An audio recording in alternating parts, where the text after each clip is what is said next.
नमस्कार भाई लोग। सबसे पहले तो नहीं सबके अपन यूट्यूब चैनल अखंड मघी में स्वागत करिए।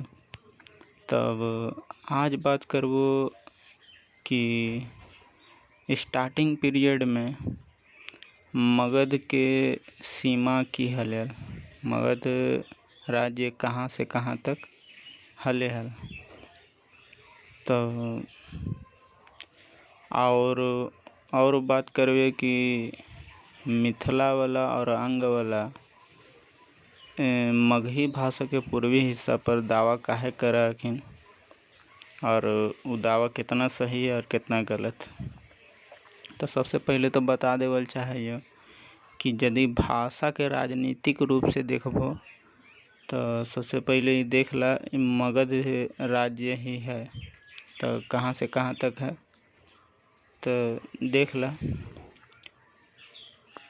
काहे कि भाषा के राजनीतिक रूप से नहीं देखल जा सके। हम भी नहीं दावा कर रही कि यहाँ से वहाँ तक मगही बोलल जाए। अब देखा तो उन्हीं के सामने स्क्रीन पर एगो है। तो हम कुछ चीज़ जुगाड़ के लिए गूगल के मदद से कि मगध के सीमा के बारे में।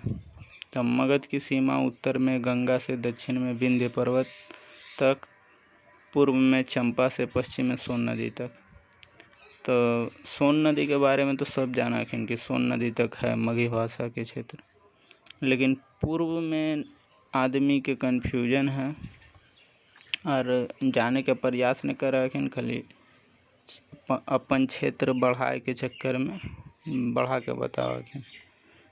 तो चंपा नदी के बारे में ही हम चर्चा करब आज कि चंपा नदी कहाँ पर है, तो मगध कहाँ तक हले है। तो सामने देखा यह आधुनिक भागलपुर और मुंगेर जिले में अवस्थित है। तो सबसे पहले तो पहला लाइन में लिखल गया है भागलपुर और मुंगेर जिले में अवस्थित है। तो मुंगेर अलग जिला है और वो भागलपुर अलग जिला है। तो मुंगेर में चंपा नदी जैबो नहीं करा, लेकिन देखा आगे पढ़ा कि चंपा नदी ही है कि नहीं है मगध रंग के बीच के सीमा। ये चीज़ देखा। इसकी राजधानी चंपा थी। चंपा को पुराणों में मालनी कहा गया। चंपा नदी अंग व मगध के बीच सीमा का निर्धारण करती थी। तो एकरों में ये बात लिखल गया है। हालांकि मुंगेर शायद भूल से लिख दिलखिन, या जैसे अंग वाले लोग दावा कर रखिन तो मुंगेर भी लिख दिल के, ओकरा में कोई बात नहीं है। अब पढ़ा चंदन नदी। चंदन नदी ई लेके हम देखा रही है कि चंदन नदी जो है तो चंदन नदी जो कि है अभी प्रॉपर एगो नदी है। और चंपा नदी की होले है कि वो एगो नाला के रूप में बदल गए है। तो चंदन नदी ठीक मतलब चंदन नदी से ही चंपा नदी निकल है। तो देख ला एकरा में की लिखल गया है चंदन नदी के बारे में। इसकी पहचान संभवतः चंपा नदी के रूप में की गई है, जिसके तट पर अंग महाजनपद और की राजधानी चंपा का प्राचीन शहर स्थित था तथा यह अंग और मगध के बीच सीमा का निर्धारण करती थी। और फिर से देखा एगो और है। तो बांका और भागलपुर में 200 से भी अधिक गांवों के हजारों एकड़ भूमि को सिंचित करने वाला चंपा नदी का उद्गम स्थल बेरमा अमरपुर बांका में है। तो जाके तो नहीं चेक कर सको कि अमरपुर बांका में से निकल है चंपा नदी। और कि बोला चंपा नाला और कि बोला बेरमा गांव तो जैसे बांका में है। और चंपा नाला अभी फ़िलहाल भागलपुर जिला तक ही सिमट के रह गया। तो पहले ही हाले है इतना लंबा। तो तोनी सब जाके देख सको कि ये कहाँ पड़ा है। कि एकरा जैसे कि मिथिला वाला या अंग वाला लोग दावा कर रखिन कि अंगिका भाषा वहाँ तक बोलल जा है, जमुई और लखीसराय। तो जमुई लखीसराय में तो एकदम बोलल नहीं है जहाँ तक कि बाँका में भी मगही के थोड़ा बहुत प्रभाव पड़ा है, लेकिन प्रभाव वाला हम नहीं जोड़ है।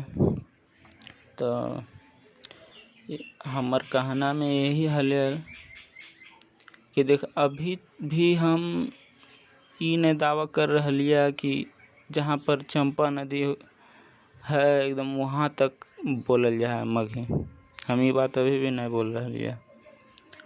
अभी भी जो बेगूसराय मुंगेर ये सब जो इलाका है और बाँका भी, बाँका भागलपुर सब अंगिका भाषी जिला है। तो लेकिन जे बेबुनियाद दावा कर रखिन ऐसे तो मिथिला वाला के चंपारण के बारे में कहना हल कि वो पहले मिथिला के हिस्सा हले। तो अब अंग के भी वो अपन हिस्सा माना कि मिथिला वाला के ये स्पष्ट होना चाहिए कि अंग के जरिया से भी देखल जाए तो ये अंगिका भाषी जिला नहीं है। ऐसे वो और बात हम कहना चाहिए कि अंग जहाँ तक की बात है तो अंग राजनीतिक रूप से एक समय राजगीर तक भी हले हैं।